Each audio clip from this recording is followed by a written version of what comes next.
Okay, perfect. Okay, welcome, Sophia. So nice to have you. So nice to see you. Can you just share with whoever's watching a little bit about yourself?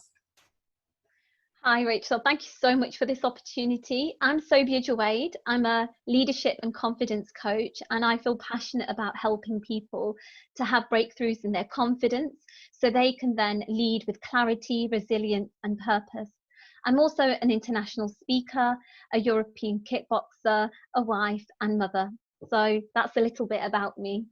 What a cool resume you have over there. I'm really excited to do this video with you. The reason I wanted to do this is because I think it would, first of all, any conversation I have with you is always very, very powerful and inspiring, I think, for myself. And I really believe anyone else would participate and listen in would get a lot out of it. But also, I think there's something really inspiring about people who can come together with perceived differences, no matter what the differences are, and are able to create love, admiration, respect, connection with one another over all the things that we have in common. And so outwardly, someone might think these two women, one from two different religions, and both like pretty clinging pretty securely to their religions. It's not like the religion for both of us is a very big part of our lives, and to be Absolutely. able to connect with each other on like a deep level the way that we are and care for each other the way that we do, it's very, to me, it's an inspiring thing to see in a world where we don't see a lot of that, let's be honest. Absolutely. um,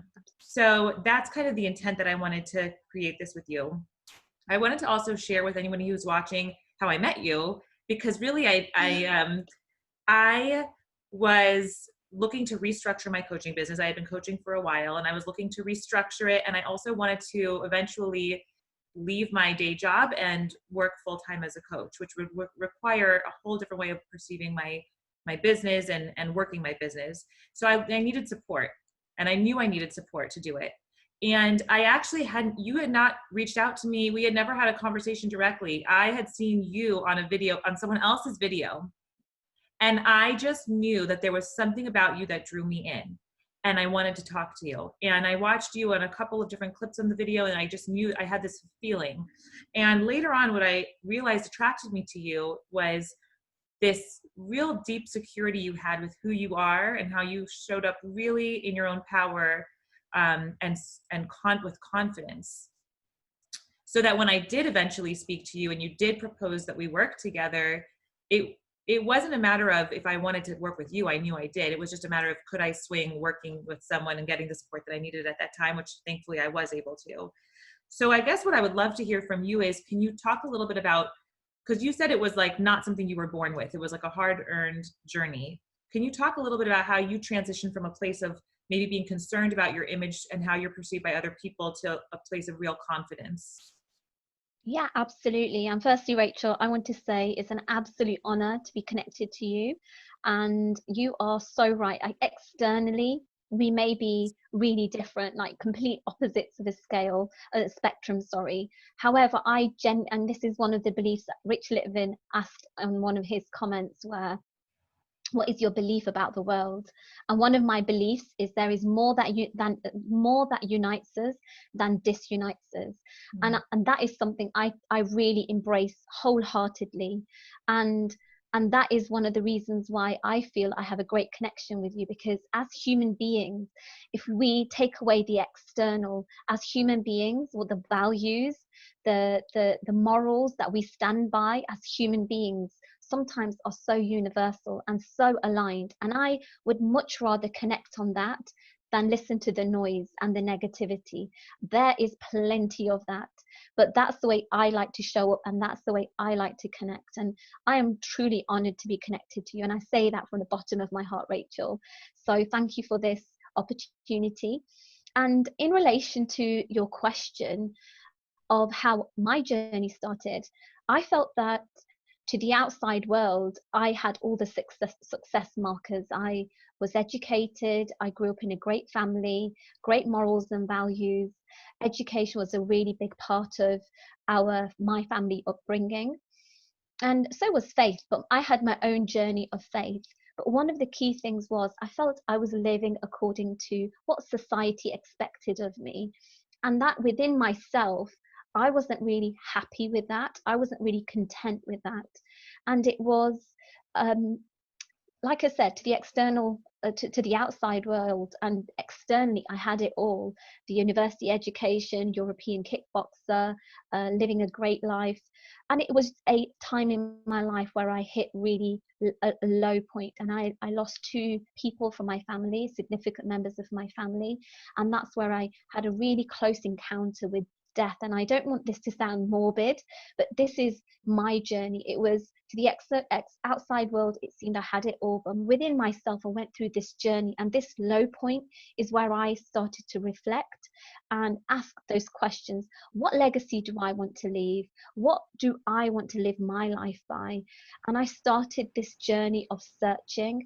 And through my searching, I learned so much about myself, how many beliefs I was holding that were holding me back and limiting me.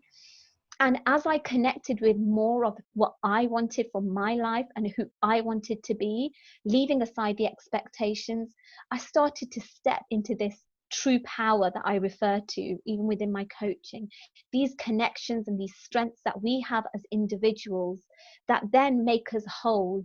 And as I started to connect more and more with them, Rachel, I was showing up without intention. It's because I was connecting so powerfully, like from the bottom of my heart and soul. I felt this is what I wanted to be. And as I embraced that, people started to see, people in my immediate family, my network of friends, and friends and people in the community and other people I was connected to, were noticing a change. They were noticing a shift in power. And that truly, I feel, came from me stepping into my own true power, connecting to what I really wanted. Wow. So it wasn't Yeah. so much that a matter of like you going from a place of, you know, being perceived, worrying about someone else's perceptions of you, and then suddenly feeling like you were confident, even though that might be what it looked like on the outside. It was more about this internal journey with yourself of showing up 100% from the heart and soul in your true power. Is that what you're saying? Yes, I don't get me wrong, it was a transition, it was a journey. And every person that I interacted with, because I'd embarked this journey of searching and connecting to what I really wanted, I felt that each person that came into my life was giving me this shift towards what I wanted to be and who I wanted to be. So it was a transition, it was a journey. And I went through a lot of transitions. I left my day job as a teacher. Within my own life, there were many transitions that I went through. And even when I set my own business, there was a transition where I had to let go of some of the noise and the negativity. Mm. I had to just be challenged on that, because we all do end up taking on some of these negative thoughts and beliefs, and we've got to get to a space where we've got to challenge them and ask them, do they serve us? And if they're not serving us, why do we carry that baggage with us? So just to get really practical, in terms of how it showed up, you said that you were able to leave your teaching job and start your own business, right? Yes. What would you say would be like some of the, how were you more self-actualized in your personal life, or, how did it show up for you in your day-to-day living?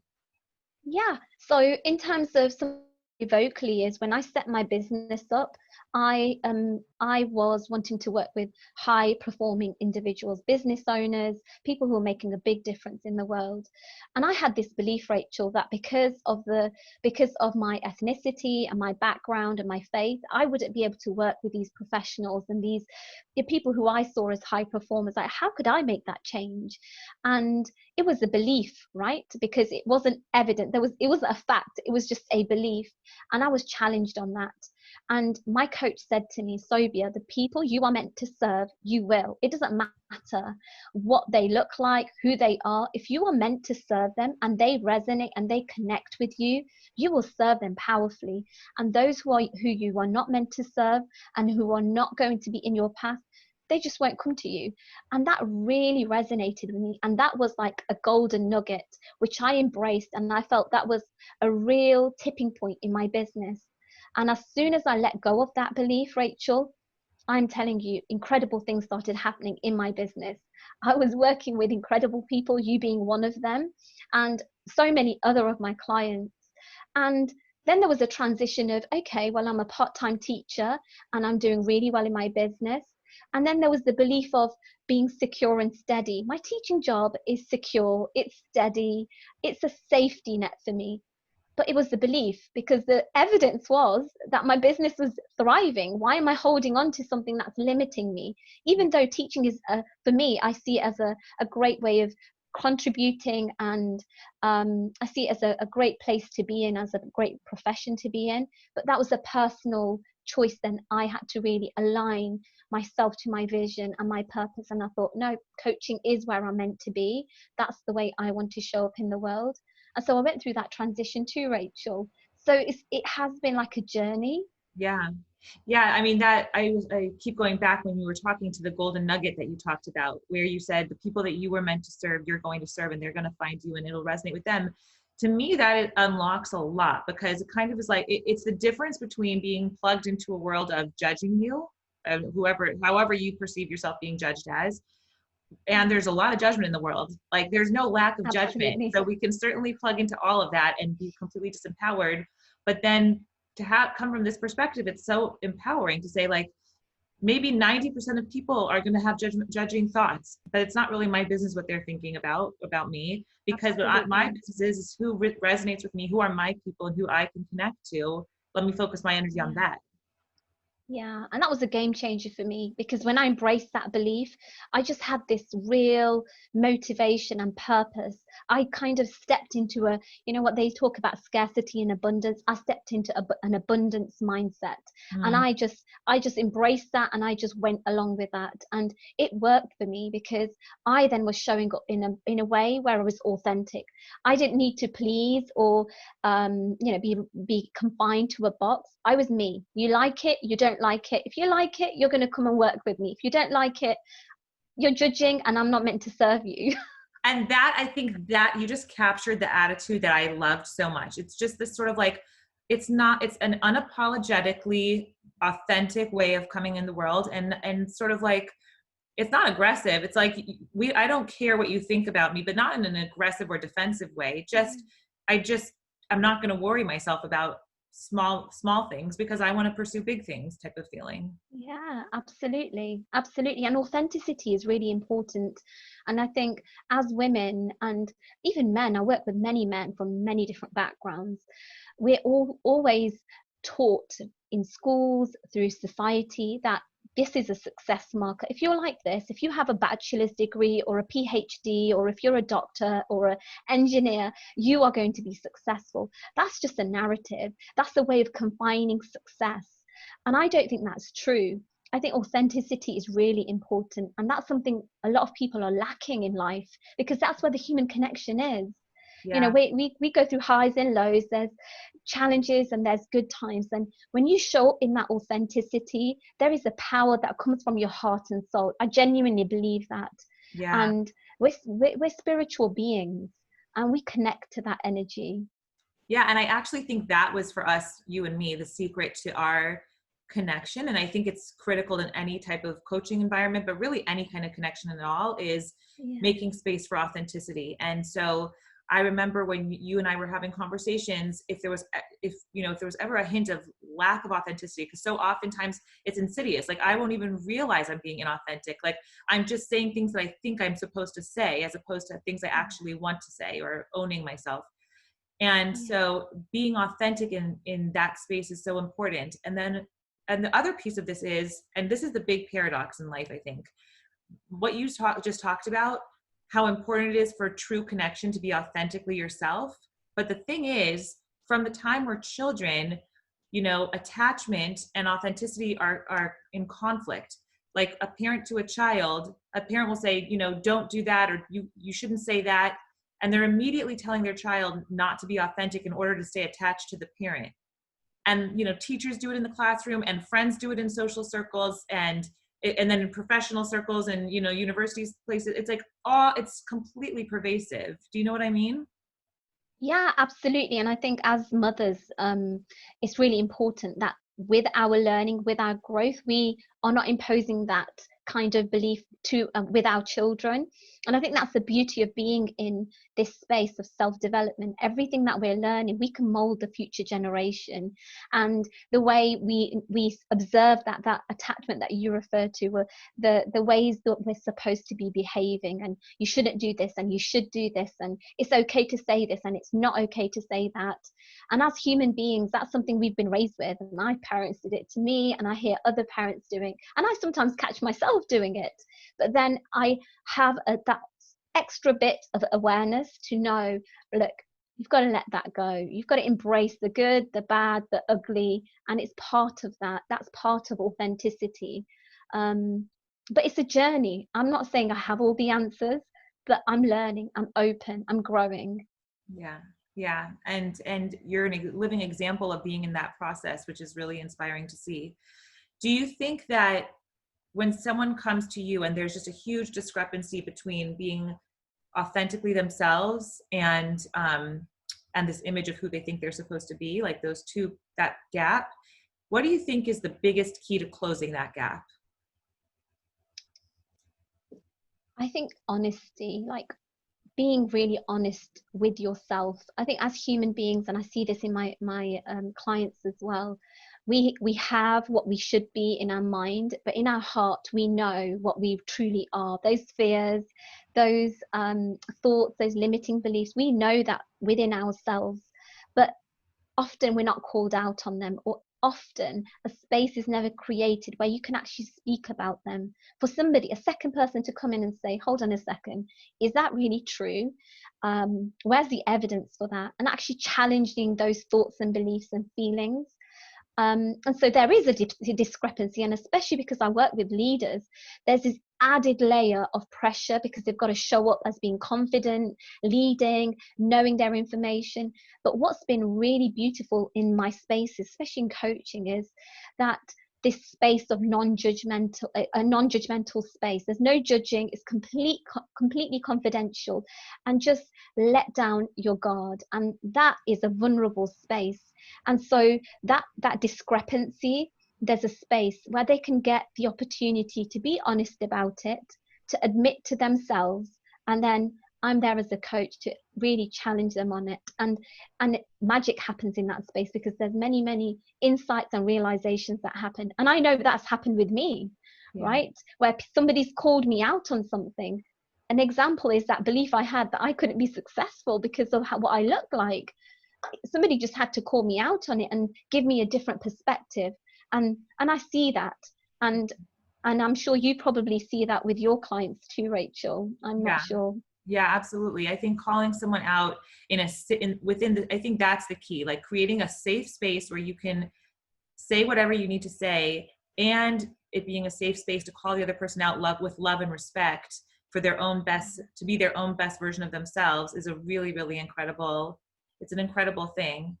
And I also go ahead. Sorry, Rachel, I was just going to say, sorry to interrupt, but I was also going to say that we're really intelligent as human beings. We're so good at denying things to ourselves as individuals. So even in a conversation, when I've worked with coaches and they're telling themselves a story and they're convinced that that's the truth, and as they're saying it, as you say, the inauthenticity shows up. And and that's the powerful, the underlying powerful space of coaching, is that you're in a space where you can call somebody out, and you can say, hold on a second, is that really true? And they can admit it in that space as well. Yeah, and I think that's why I think a lot of the magic in coaching is the ability to slow down, because we so quickly race through our conclusions, our thoughts, to the time until we get to, the premise and the belief that's like messing us up.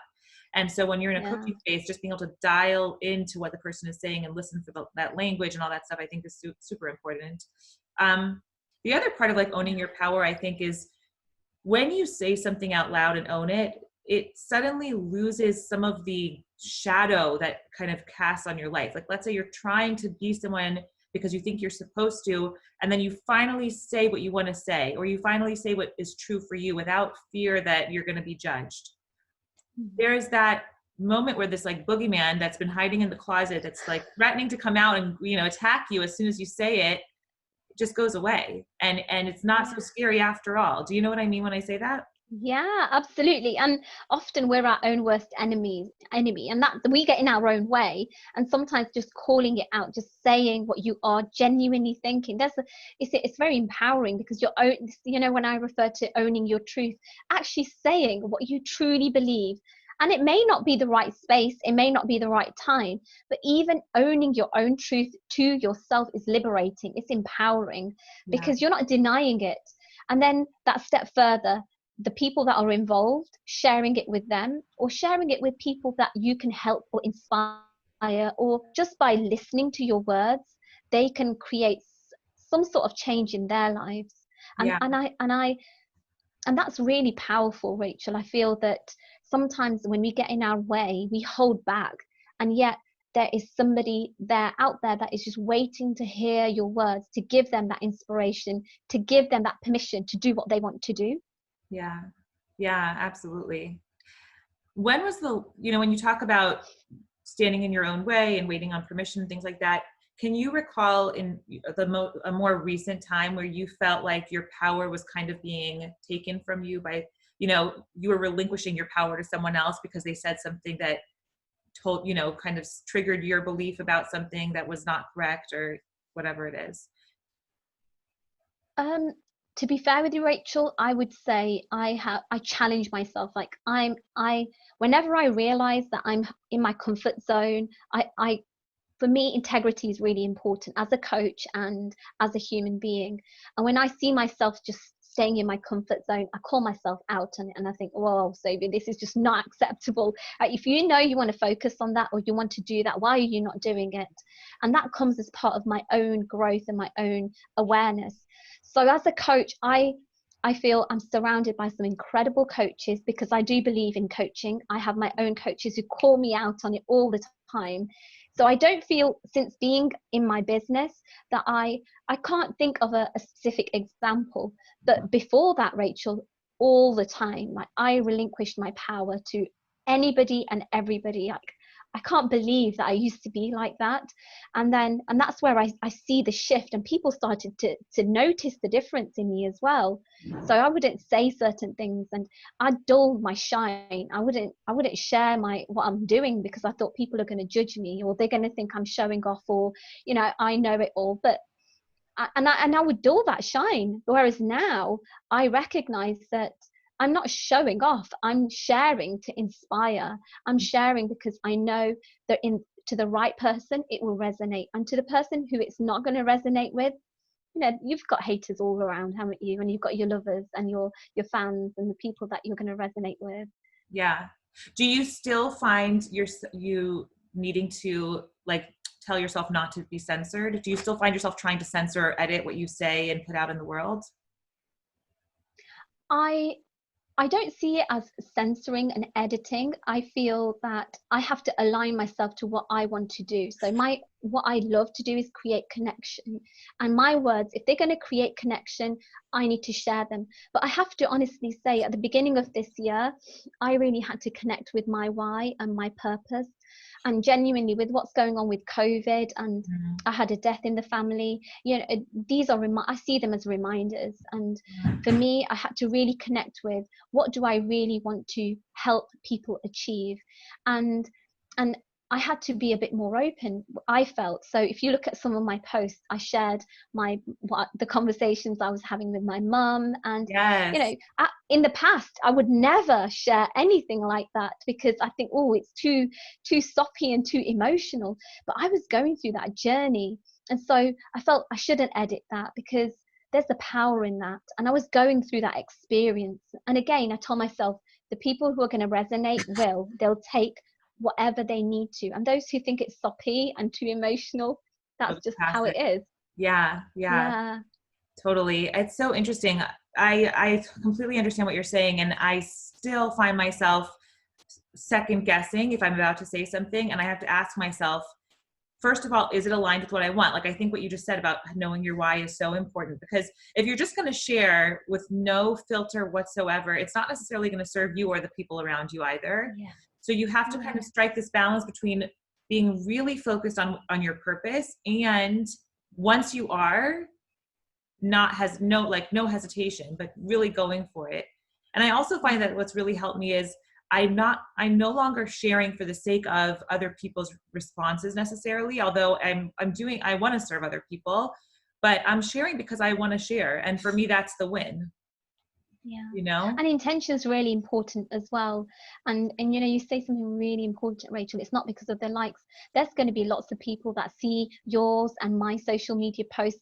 They won't like, they won't comment, but they listen. And there may be something that resonates with them. I know that's the case with me many times. And so, if the intention is right and it's aligned to your purpose, then you should share because you're giving value out to people. Yeah, absolutely. Okay, I have two more questions for you, I think, because something else comes to my mind. One is, I think this was a really powerful way that we started this morning's call that I was on regarding owning your power, and I think it's a cool question to ask. What was your reason for coming onto this call? Why did it matter so much to you to be on this call with me today? Okay.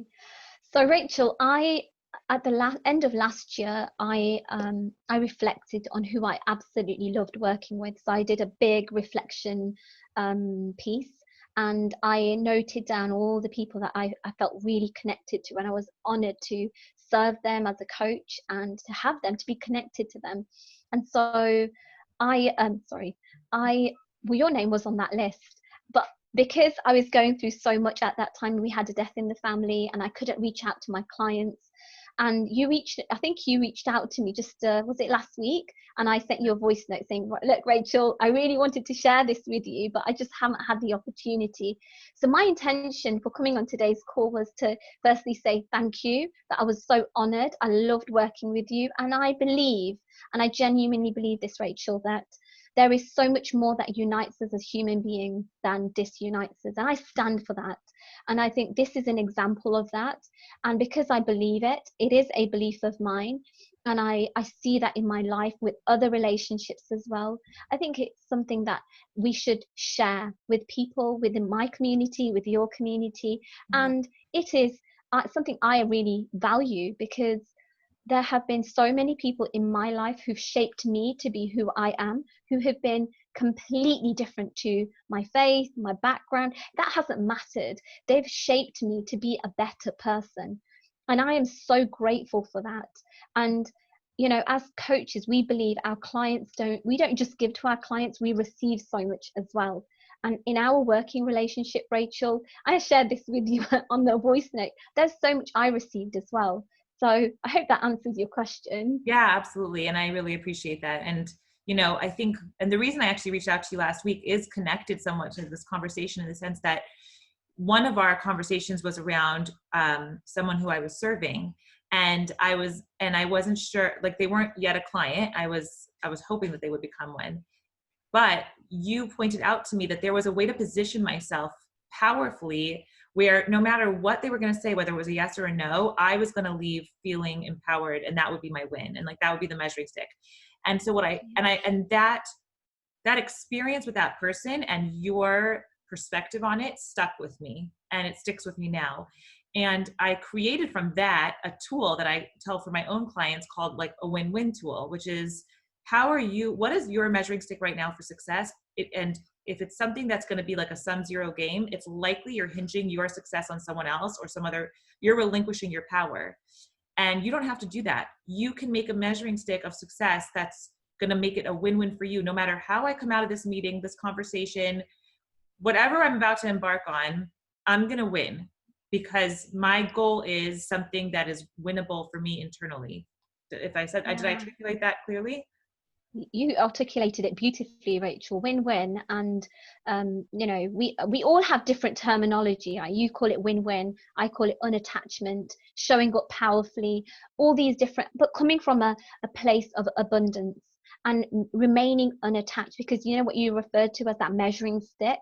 If it's based on an outcome, if it's based on monetary value or a certain fixated outcome, there's disappointment there. Whereas if you create it in a way where you're going to show up powerfully and you're going to create a win-win situation and remain unattached to the outcome, that is an incredible way of leaving that conversation. So Yeah. yeah, absolutely resonates.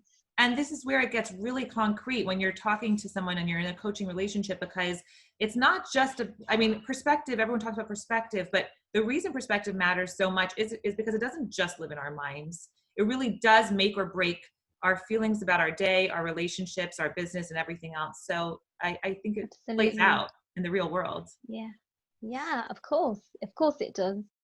Okay, I have one last question for you, which is, I love this intent of like, when you embark on something, you want to change the world and make the world a powerfully transform from your impact of being in it.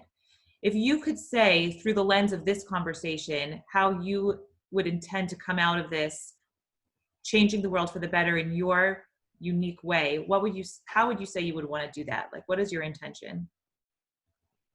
Love and connection is what is the most powerful thing, Rachel. I truly believe that. And when we focus on that, when we look at what connection is and we go beyond what the technicalities are, or the external, or what the labels are, and if we really connect and we really love each other, and I know love is a powerful word and it's one of my key love languages, so I'm not surprised it's emerging. But love and connection is so powerful, and I think the world is not having enough of it. And creating the space to give people the permission to just, okay, put the labels, the noise to a side, and just look at what you can connect on. We can agree to disagree. We all can. It's not just with our backgrounds, it's with anybody, right?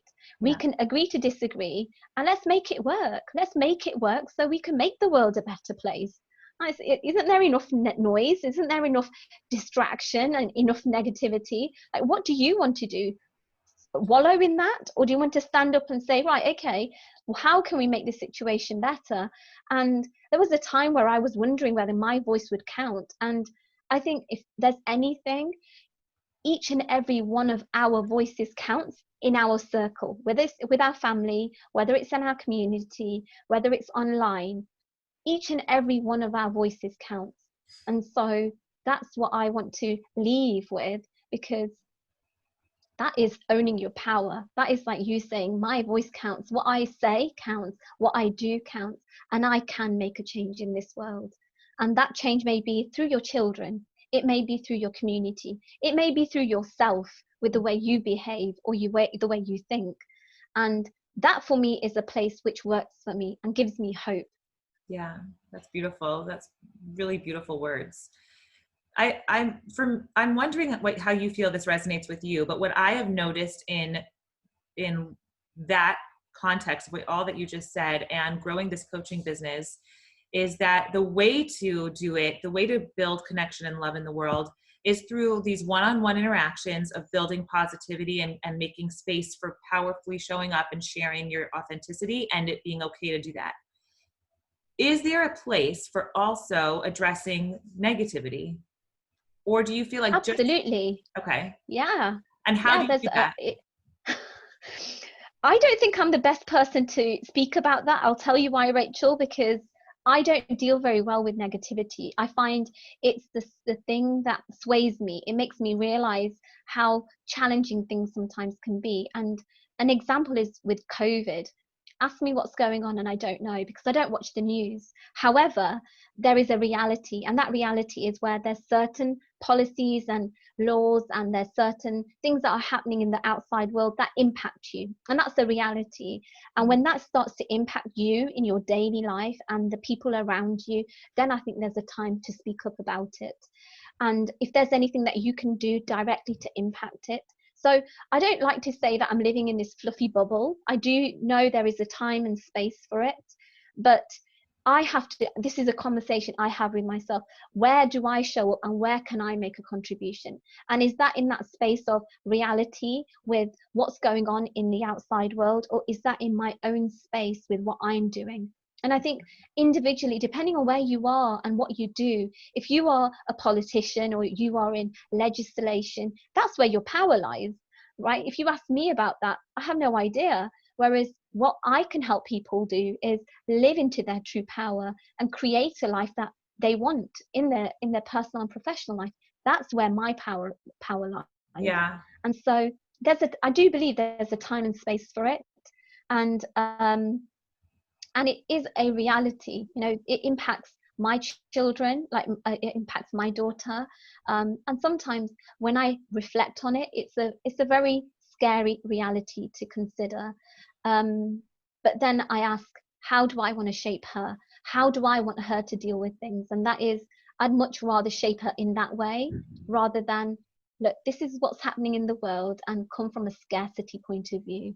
And Yeah. so as people are listening to this, they may think I'm just like really airy fairy and fluffy about it, but we all manage in a different way. We all feel we contribute in a different way. Yeah, I think that, and I mean, to me, you don't sound airy fairy at all. I think like a big thing is that we can't really have fear and love coexisting inside of us. So we're either coming from a place of love or we're coming from a place of fear.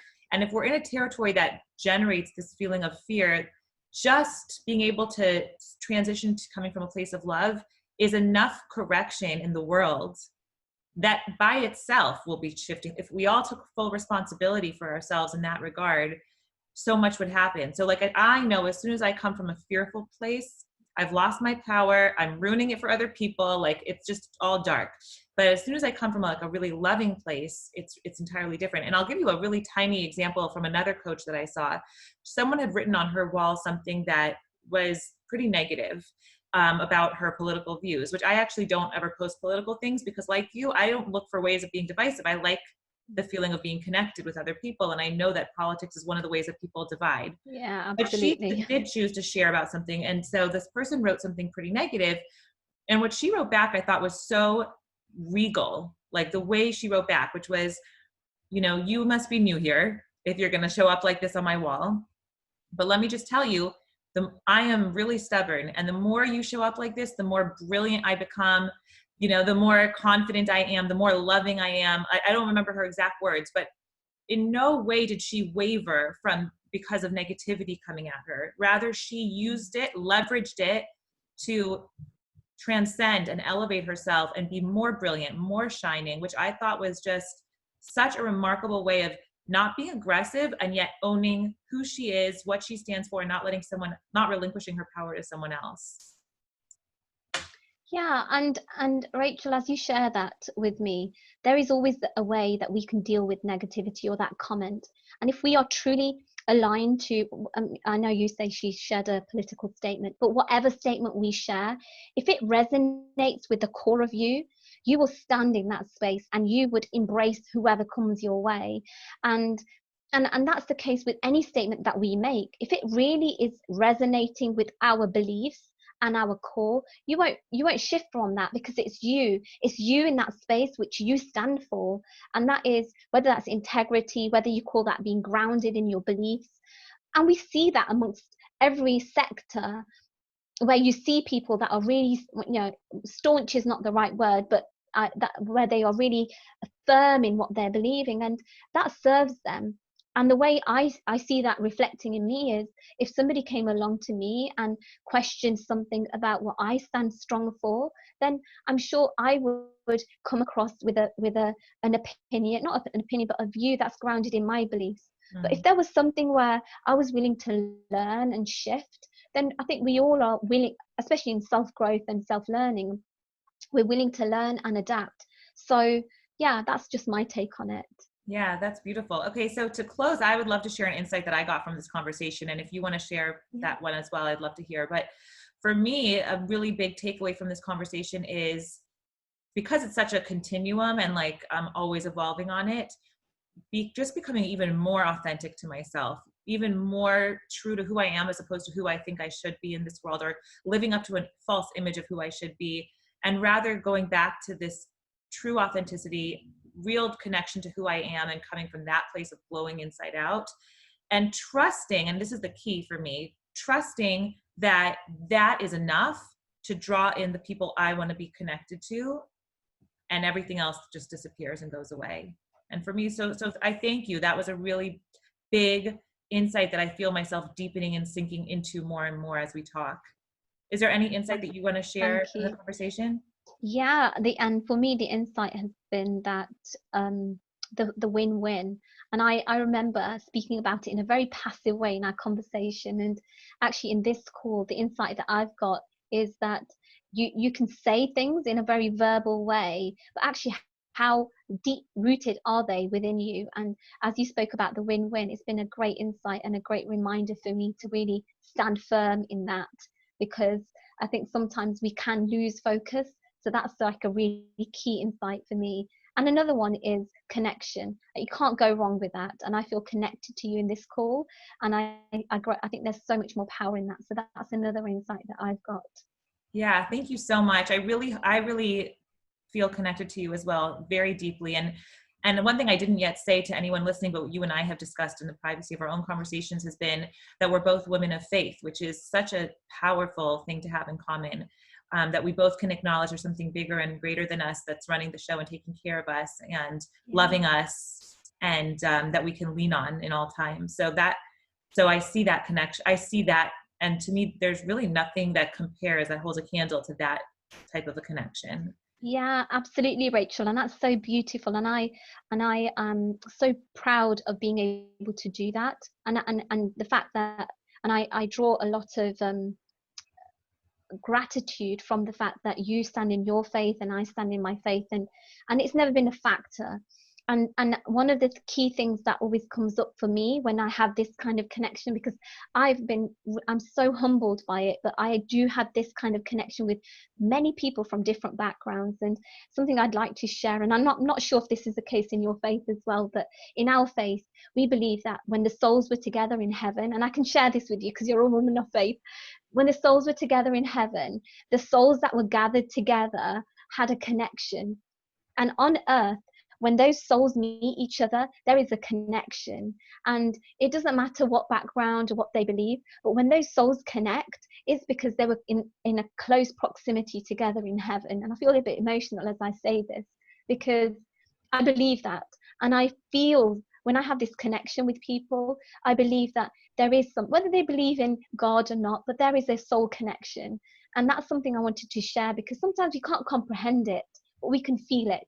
And I Yeah. feel it with you. Yes, I think that's beautiful. And there is a place for that in our religion as well. And I think that that's probably, that idea probably is pervasive in a lot of different types of faith, because it is a deeper level of connection that it's almost inexplicable. And we just know that there's something that we have to learn from each other, and that there's a reason we're supposed to be walking together on the parts of our life path. And it's really special. And I think that it could bring so much healing to so much suffering and conflict in the world if we understand that and can take that in. So thank you Yeah. so much. I Thank really you as well, appreciate you coming Rachel. on. This is awesome. I'm going to press the stop record button and just say goodbye to you in person. So just give me one sec.